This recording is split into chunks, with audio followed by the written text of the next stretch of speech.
days before the fight, just kind of the state of mind you're in. State of mind would be super relaxed and excited. State of mind for the rest, the feeling that I have to keep on, not keep in check, but the buzzing feeling inside I'll have. It's like, I remember when I was a kid, I couldn't sleep the day before Christmas. I couldn't sleep days before Christmas because I saw these packages under the tree, That's the feeling I have right now. It's going to be open, nice present, Great.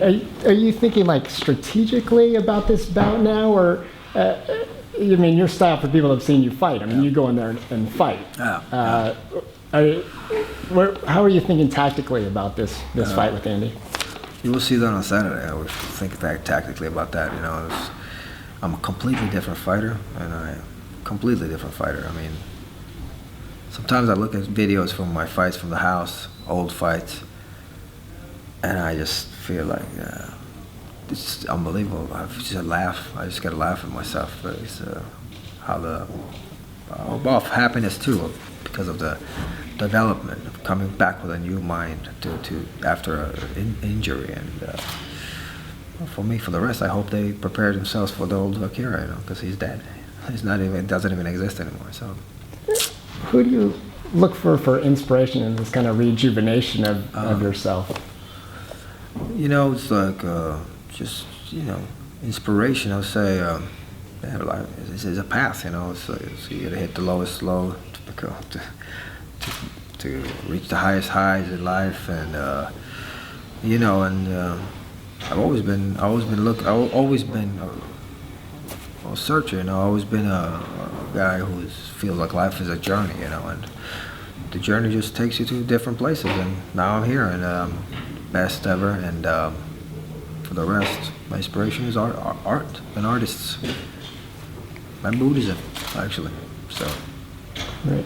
And how is your art? I know before you used to post a lot of art, and it seemed to be in sync with everything else that was going in your mind, and maybe part escape.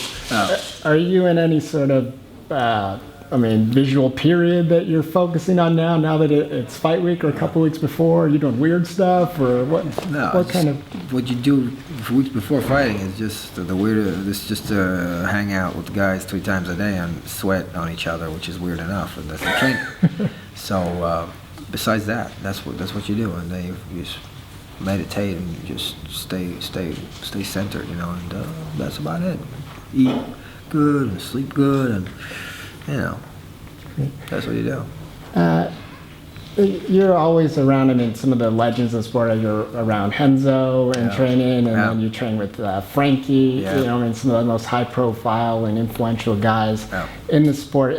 Have they given you any advice on how to approach this fight and just mindset to get you ready?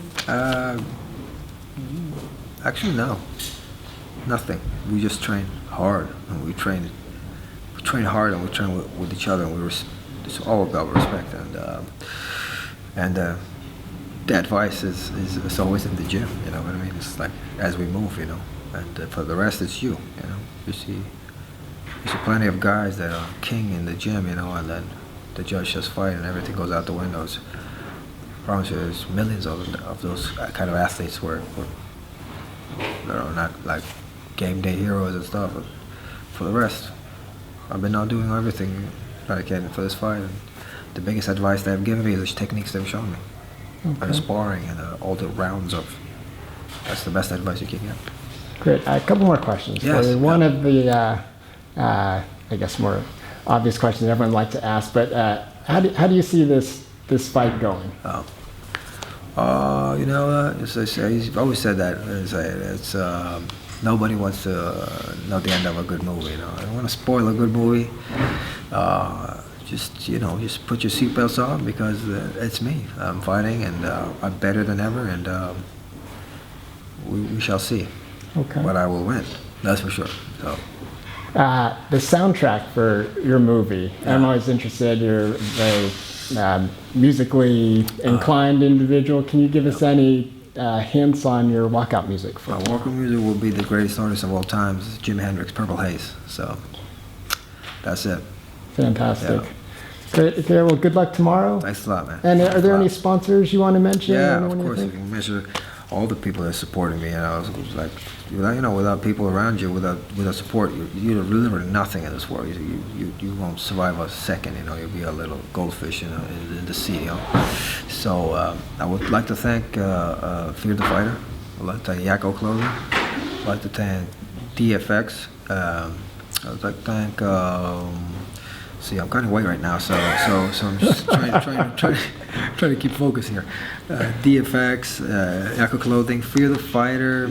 I think Life Oho, and what else we got? Ryan. Is the Akira show going to come back? I don't know. Maybe come back as a 2.0. Version 2.0.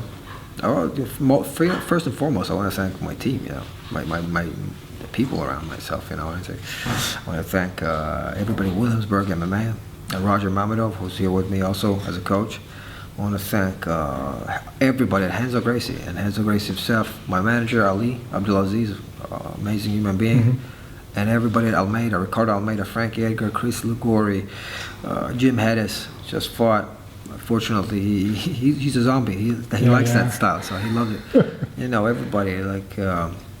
Edson Barboza. Been training a lot with Edson Barboza for this fight. And Marlon Moraes and John Donaher. Man, the list is long, and I will set that cage on fire Saturday, man. Great. Good luck to you. Thanks a lot. Thanks.